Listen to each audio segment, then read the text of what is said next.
মধ্যপ্রাচ্যে চরম সামরিক উত্তেজনার পারদ চড়িয়ে ইরান এক নতুন ও বিধ্বংসী রণকৌশল ঘোষণা করেছে।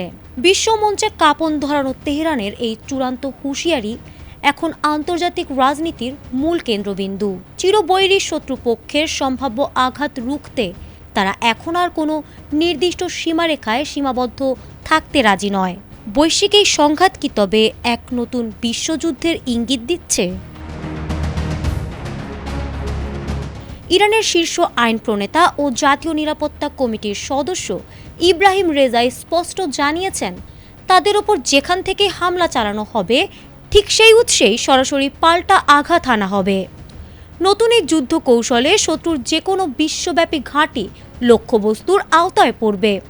তেহরান হুঁশিয়ারি দিয়েছে, বোকামিপূর্ণ কোনো পদক্ষেপ নেওয়া হলে পুরো মার্কিন ও মিত্রদের অবকাঠামোকে গুঁড়িয়ে দেওয়া হবে, যার ফলে কার্যত ধ্বংসস্তূপে পরিণত হবে আমেরিকা। এদিকে মার্কিন প্রেসিডেন্ট ডোনাল্ড ট্রাম্পের যুদ্ধংদেহী মনোভাব ও সাম্প্রতিক পিছুটান এই সংকটে নতুন মাত্রা যোগ করেছে। গত কয়েক সপ্তাহ ধরে যুক্তরাষ্ট্রের তীব্র সামরিক অভিযানের পরিকল্পনার পর আকস্মিকভাবেই ট্রাম্প তার সম্ভাব্য হামলার সিদ্ধান্ত থেকে সরে এসেছেন।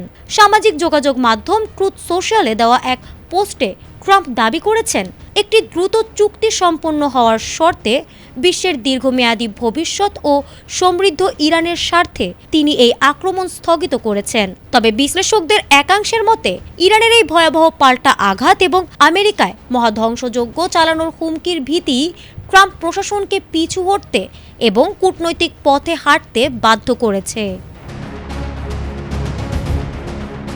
ইরানের এই অনড় অবস্থান এবং ট্রাম্পের যুদ্ধবিরতির প্রস্তাবের দর কষাকষি পুরো বিশ্ব অর্থনীতি ও জ্বালানি বাজারকে এক অনিশ্চিত দোলাচলে ফেলে দিয়েছে।